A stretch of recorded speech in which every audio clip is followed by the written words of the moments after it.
Hi Lee, I'm Sarah. Welcome to my hometown of Sydney, Australia. I'm preparing for Race Across America in 3.5 months. I'm racing with Tommy. Our team is Team Fab, short for Phenomenal Hope, Australia and Belgium. Look forward to the podcast. Thank you.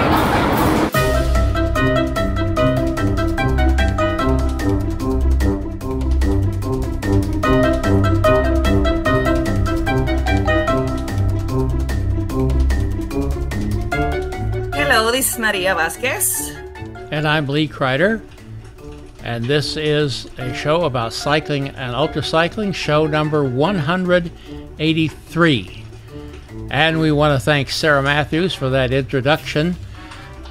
I think everybody knows exactly where Sarah's at. She's standing in front of that iconic bridge in the harbor of Sydney, Australia. And she is racing this year on Team Fab. And you can see Sarah and her teammates on the OhioRAAM show number 182, right before this one. And as always, we thank our sponsors, the Race Across America time stations in Oxford, Ohio, station 41, and the station in Lancaster, Ohio, station number 42. It's a great place to come and see the race. These stations are open 24 hours a day during the Race Across America, and they're easy to find. They're right at the McDonald's restaurants in both of these towns. Just look up McDonald's and you'll find them. And this year, the race starts in Oceanside on June the 12th for solo riders and 16th for team riders. And that means they will be through Ohio between June 19th and June 23. So come on out and see them. And when you're watching the show, don't forget the show notes, which appear right below the video here, which will tell you more about today's guests. Some other information will be there. If you're watching the show on YouTube, look in the descriptions. You'll see a link to this site where you'll find the show notes. On today's show, we're going to go up to Wadsworth, Ohio, and visit with John Hoopingarner, who'll be racing in RAAM 2018, the race across the West. Take it away, Maria.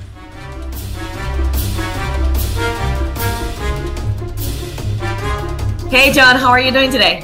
I'm doing great, Maria. How are you? I'm doing great. Thank you for asking. We have Lee on the background there. I'll be helping a little bit with your interview today. And I would love to know about your mistake. You went to a race in Birmingham, but the wrong Birmingham, right? It was. And what had happened was I had gotten this email, or I saw a thing on Facebook or something that said, hey, 15,000 riders, 100 miles, closed roads. Come join us for the Velo Birmingham. And I thought, who knew they had riding in Alabama? And I was really excited. So in order to get in, it was the pre-registration. So you just had to send in your name and your email, and you had a chance to get into this later on. And then down the road, emails would come, hey, it's coming, more details are going to come. And we got this really great thing, and we're really putting together this fabulous event. And I'm like excited. I'm like, wow, this is so cool. And eventually I find out it's not Birmingham, but it's Birmingham, England. And I thought, well, I got really excited about this. I've signed up. I'm going. I'm just going to go. So I ended up going, had a marvelous time. It was absolutely a brilliant event. And but part of what started the ball rolling with all this unintended notoriety, I suppose, of sorts, in a good way. The guy that checked me in was like, he goes, do you know you're the only American here? And I'm like, huh, really? Nobody else showed up? He's like, we have some other entrants, but they're not here yet. So right now you're the first American. I'm like, wow, that's really cool. He's like, how did you hear about it? And I told him my story. My phone rings, and it's from Birmingham, England. And she's like, who do you know? I can't take you anywhere. Who do you know in Birmingham? I'm like, I don't know anybody here. Answer the phone. It's the guy that checked me in. He's like, hey, I told your story to the promoters, and they want to meet you. Next thing I know, I'm in this huge, this arena with 3,000 people standing on a stage with a microphone in my hand, telling my story. Hey, I'm glad to be here. There's some great people doing some great stuff. It was just kind of silly. So, but then all of a sudden it got picked up by the BBC and the Birmingham Mail and bicycling.com. And I even ended up on 20 seconds of my fame came when I was on 20 seconds on the GCN show. So I have made Global Cycling Network on YouTube. So, and now, even more famously, I'm here on Lee's show, like the OhioRAAM show. So like wow, like, you know, my life is like complete. Like I don't know if I can do any better. Douglas Corrigan was a airplane mechanic back in the 30s and a pilot, and he actually worked on the airplane that Lindbergh flew across the Atlantic, the Spirit of St. Louis. He helped build that plane. It gave him an idea. He went and bought this old piece of junk and worked on it and fixed it up and patched it up and added gas tanks and so forth. And he thought he was going to fly this thing from New York City to Dublin, Ireland. Of course, it had to be certified for cross-ocean flying by the FAA or whatever the government organization was at the time. And they looked this thing over and they said, there's no way you could ever fly this thing across the ocean and live. So he said, well, okay. He says, how about certifying it just to fly to Los Angeles instead? Well, we'll let you do that. So he takes off, he goes up into the clouds and disappears. And the radio calls go out, look for Corrigan, look for Corrigan. Everybody's looking for him. Nobody can find him. After about 30 hours, he descends out of the clouds and he lands in, guess where? Dublin, Ireland. Nice. Corrigan swore up and down that his compass failed, and that's why he wound up in Ireland, where, of course, he had originally planned to go. And to the day he died, he swore up and down that it was a mistake. He intended to go to Los Angeles. He became a worldwide hero. His ticker tape parade in New York City, which is, of course, filled with Irishmen, was bigger than Lindbergh's, and he got the name, as you said, John, Wrong Way Corrigan. Wow, So when I read your story, I immediately thought of Wrong Way Corrigan. Tell me a little bit about how you started in cycling. My first big event was actually the Ohio Challenge this year. I didn't know if I could do it because ultimately I want to ride in the RAM in my goal is 2019 right now. Mm-hmm. Next year I'm doing a race across the West. Was that the one in Dublin? That was the one in Dublin. Oh, wow, I was there. Did we meet? No, you ignored me. I was just some guy, I was number 400. I think I was actually the first one to sign up for that. And actually, I don't think you ignored me. I don't know if I was probably so busy trying to just get my bikes together and pass the inspection that I probably didn't even notice. I barely noticed some of the other riders by me. Like I didn't even realize Shauna Hogan was there until I was totally starstruck. And my friends are with my coach and well, she's my fiance now.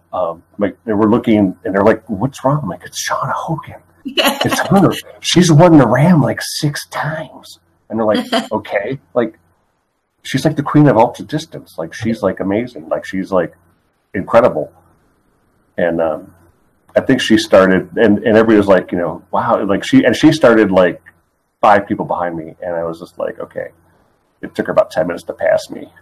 If that, she was so fast, so strong, amazing rider. I was there, right, with her. I really. Oh my gosh. And we were actually having a blast. I didn't realize it was you. I was just so starstruck by her that it was just wow. There's all these, there's people here that I recognize some names and, Fred and all the other guys from RAM. And I was just like, wow, these are really, these are the people, these are them that and I'm pinching myself going wow. I'm like, oh yeah, I better get it together. I got to ride 400 miles tomorrow. So. You're planning to do that race across the West, Raw, in 2018. For the Raw, I'm hoping I can hit my goal is 5th. I'm not going to finish podium because there's guys that are way better, way advanced, and much they have done it. So I'm hoping. I'm figuring if I could finish 5th in my age group, I'd be really happy with that. I was really sad to learn that. Marco Bello just had a birthday recently, or is about to have a birthday, and he's in my category now. So it's really? Come on, just one. Give me one. Do I have to wait till I'm 60 now? Really? maybe he's not doing 2019. Who knows? I'm sure he will. I mean, he's too good, and he's got, you know, he's a tremendous rider, and yeah, he's you know.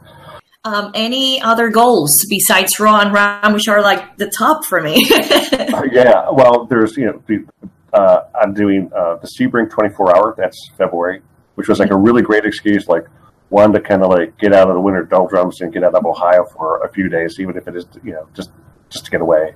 But I love your enthusiasm. You say you're a rookie, but you are very enthusiastic about it, and I do believe that everything has to do with how much fun we have. Now, you would be surprised that I'm enthusiastic. I mean, I'm enthusiastic, committed, and dedicated. And my typical demeanor, which is like, you know, I'm usually like a little bit over the top effervescent and, you know, hammy sometimes and all that. You know, how did I get started? You know, it all started when I was 12 years old, and my dad got me a rally record, 12-speed bike, and it was the coolest bike. And I rode the daylights out of that thing. And when my dad found out how far I was going back then, because I was riding through the Emerald Necklace from Fairview Park to Chagrin Falls and back in the day. I didn't where? I'm like, this place, Eddie's Popcorn in Chagrin Falls. You know, he's like, do you know how far that is? I'm like, I was riding through the metro parks. It wasn't that bad. It was kind of a cool ride.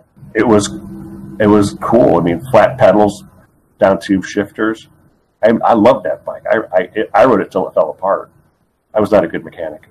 I can barely change a tire. So I think the last time I tried to change it, I tore 2 tubes trying to get, like, you know, use the levers to get the tire, you know, wrangle the tire on. Struggles, and how have you overcome? I want to improve. I want to do a little bit faster. Like, can I get to 18 and a quarter? Can I get to 18 and a half? Can I like, you know, make this hill and not blow up? Do you have any charitable interests that you ride for or plan to ride for? I do, yeah. The one I'm working with the Davis Finney Foundation. Oh, okay. Okay, out of Colorado, and their focus is on helping people with Parkinson's live better lives. Wow. As opposed to, like, you know, there's other groups that are working on a cure, and so until that time, the Davis Finney Foundation is working towards, like, you know, how can we help people live a better life and be happier and more fulfilled, and, like, you know, how can exercise play a role in that, and those sorts of things. Hey, John, we thank you for being with us tonight, taking time out and sharing your story. I saw it, first of all, in the BBC, and I thought, who is this guy from Ohio, a cyclist appearing on the BBC News? And so that's what caught my attention, and it really interested me. Thank you so much, and we wish you well. Thank you. Thanks very much. I really appreciate you having me on. Thanks so much. It's a huge thrill. Well, we're glad to have you. And Maria, thanks again for helping me out here. We appreciate that. And it was a pleasure, John. It was my pleasure to meet you. Yes, and we'll have to ride, or at least, you know, I'll buy you a cup of coffee, because I have like a gazillion questions about stuff, because I'm enthusiastic, but I don't have a clue what I'm doing. Great. Anytime. Awesome. Thank you.